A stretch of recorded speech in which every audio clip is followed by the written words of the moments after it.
नमस्कार दोस्तों। चाइना की डेट पॉलिसी जो कि ऑफिशियली एक ग्लोबली इकोनॉमिक ग्रोथ प्रोजेक्ट है, लेकिन चाइना की ये डेट पॉलिसी एक बहुत ही खतरनाक और सूझबूझकर बनाई हुई एक पॉलिसी है, जिसमें चाइना दूसरे देशों को कर्ज देता है विकास करने के लिए एक इंटरेस्ट रेट पर, और अगर वो देश पैसा नहीं दे पाता है तय सीमा के अंदर तो चाइना उससे उस देश का कोई हिस्सा, जमीन, शहर, पोर्ट या कोई भी चीज कंपनसेशन में जो रखी गई थी वो ले लेता है। खास तौर पर इस पॉलिसी में ऐसे देश शामिल होते हैं जिनकी फाइनेंशियल कंडीशन और सिक्योरिटी कंडीशंस ठीक नहीं होती। ऐसे देशों को चाइना उनकी फाइनेंशियल कैपेसिटी से बढ़कर लोन देता है जो बाद में उनसे चुकाया नहीं जाता, और चाइना उस देश को डोमिनेट करता है। ऐसे ही चाइना ने 150 कंट्रीज को लोन दिया हुआ है जो कि लगभग 1.5 ट्रिलियन डॉलर्स है। अगर किसी आंकड़े में तुलना की जाए तो World Bank, International Monetary Fund, Organisation for Economic Co-operation and Development, इन सबसे ज्यादा कर्ज चाइना ने दे रखा है पूरे वर्ल्ड के अंदर।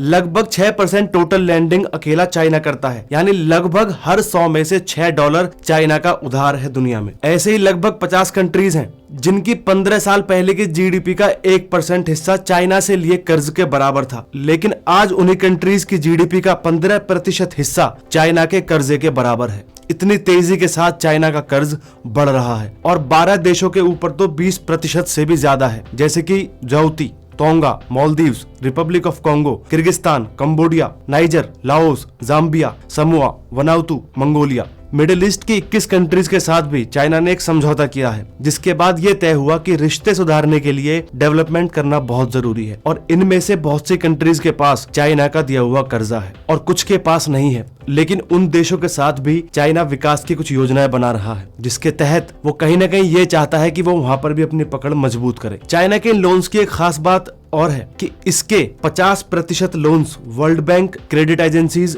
IMG के गोल्ड स्टैंडर्ड डेटा में अपीयर नहीं होते। जब चीन किसी कंट्री को पैसा देता है तो वो एक बॉन्ड साइन करता है जिसमें वो पॉलिसी को डिस्क्लोज नहीं करता, और पैसा लेने वाली कंट्री भी कॉन्फिडेंशियल टर्म्स और कंडीशंस की वजह से कोई बात नहीं बता सकती। पैसे का लेन देन किसी एंटिटी या संस्था की मौजूदगी में होता जरूर है, लेकिन उस संस्था या ऑर्गेनाइजेशन को ये नहीं पता होता कि लेन देन के नियम और शर्तें क्या है। सब कुछ गुपचुप तरीके से होता है। इन पॉलिसीज को चाइना BRI के थ्रू करता है, जिसमें वो एक पैटर्न को फॉलो कर रहा है और एक ऐसा मैप तैयार कर रहा है जिससे वो पूरे वर्ल्ड पर कब्जा कर सके या सुपर पावर बन सके। BRI के बारे में बात करते हैं। BRI का मतलब है belt and road initiative. China की ग्लोबल डेवलपमेंट स्ट्रेटेजी है जो चाइना को सड़क या पानी के रास्ते पूरे Asia, middle east, Africa, Europe और अमेरिका से कनेक्ट करती है। BRI में चाइना लगभग 72 देशों के साथ मिलकर infrastructure, mining, energy reserves, transport, communication, technology, इस जैसे कई सारे डेवलपमेंट करना चाहता है। इस प्रोजेक्ट का कुल बजट 1.8 ट्रिलियन डॉलर है कि वर्ल्ड जीडीपी का कुल 40% है, जिसमें पूरी दुनिया की 65% तक जनसंख्या शामिल है। चाइना इस प्रोजेक्ट से बहुत सारी डेवलपिंग कंट्रीज के साथ जुड़ रहा है और जिसके ऊपर काम भी चल चुका है। अब बात करते हैं कि BRI प्रोजेक्ट के रोड रूट्स कौन से हैं। China, Mongolia, Russia economic corridor जो चीन से मंगोलिया होते हुए रशिया तक जाता है।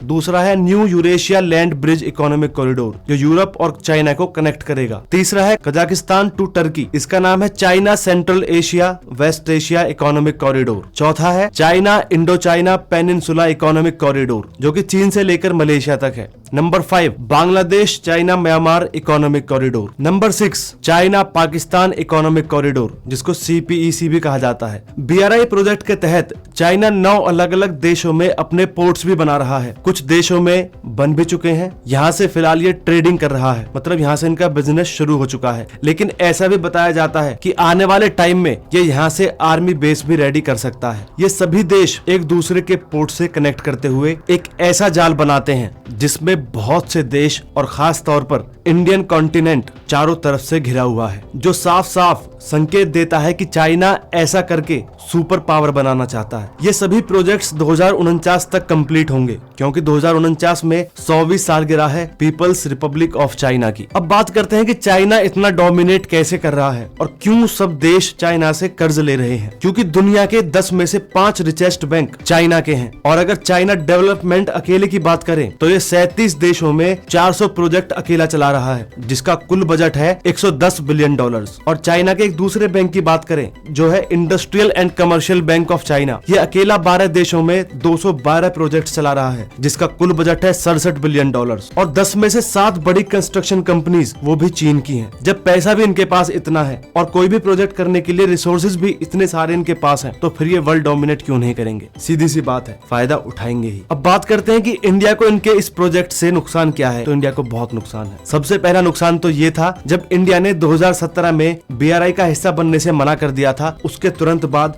डोकलाम विवाद शुरू हो गया था। चाइना ने जिस तरह श्रीलंका का हम्बनटोटा पोर्ट कब्जाया, उससे यूएस और इंडिया दोनों टेंशन में आ गए थे कि चाइना इस पोर्ट को मिलिट्री एक्टिविटीज के लिए भी यूज कर सकता है। चाइना श्रीलंका के एक और पोर्ट और एयरपोर्ट को कब्जाने की फिराक में था, but thanks to Indian PM mister Modi, उन्होंने ऐसा नहीं होने दिया। सेम चीज ग्वादर पोर्ट पाकिस्तान के साथ भी है, वहाँ भी चाइना पैर पसार चुका है। ईरान और चाइना ने 25 सालों के लिए एक डील की है जिसमें $400 बिलियन की डील होंगी जो कि इंडिया को इम्पैक्ट करेंगी, क्योंकि पहले ये डील्स इंडिया के साथ होने वाली थी और ईरान ने चाबर पोर्ट के रेलवे प्रोजेक्ट से भी इंडिया को हटा दिया है और इसके पीछे का कारण चाइना के साथ 25 साल का ये बॉन्ड है। ऐसे ही चाइना कुछ और भी देशों की प्रॉपर्टीज कब्जा चुका है, जिससे आसपास के देशों को चाइना से खतरा है जो कि BRI का हिस्सा नहीं है। ओबोक मिलिट्री बेस जो कि जिबूती में है, वो 10 साल के लिए चीन के पास जा चुका है। तजाकिस्तान की 1000 स्क्वायर किलोमीटर जमीन वो चाइना के पास जा चुकी है। मलेका गेटवे मलेशिया 99 साल के लिए चीन के पास जा चुका है। और भी बहुत देशों के हिस्से हैं जो डाटा में नहीं है, वो भी ओन्ड बाय चाइना हो चुके हैं। अब बात करते हैं, क्या BRI प्रोजेक्ट सस्टेनेबल है या इकोनॉमी की दृष्टि से अच्छा है? तो जी बिल्कुल नहीं। ये सिर्फ एक प्लान है जिससे चाइना वर्ल्ड को डोमिनेट करना चाहता है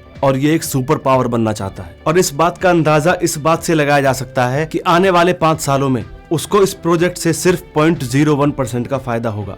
जो भी रकम उसने अब तक इस प्रोजेक्ट में लगाई है वो बहुत बड़ी है, जो आसानी से वापस मिलने वाली नहीं है। और अगर इसमें असली फायदा देखें तो वो है चाइना का अगले 5 सालों में कई देशों के ऊपर अपना दबदबा। BRI प्रोजेक्ट एक बढ़िया प्रोजेक्ट होता अगर इसमें चाइना की पर्सनल इंटेंशंस नहीं होती, लेकिन उसकी चाल पकड़ में आने लगी है और बहुत से BRI देशों में इसका विरोध भी होने लगा है। चाइना पाकिस्तान इकोनॉमिक कॉरिडोर का काम रुक गया है, उसका कारण है इरेगुलरिटीज, स्कैम्स, टेररिस्ट अटैक्स, इन सब की वजह से। और पाकिस्तान का जो एडमिनिस्ट्रेशन है वो भी इसको लेकर चिंतित है कि वाकई क्या ये हमारे फायदे के लिए है या सिर्फ चीन अपनी मंशा पूरी कर रहा है।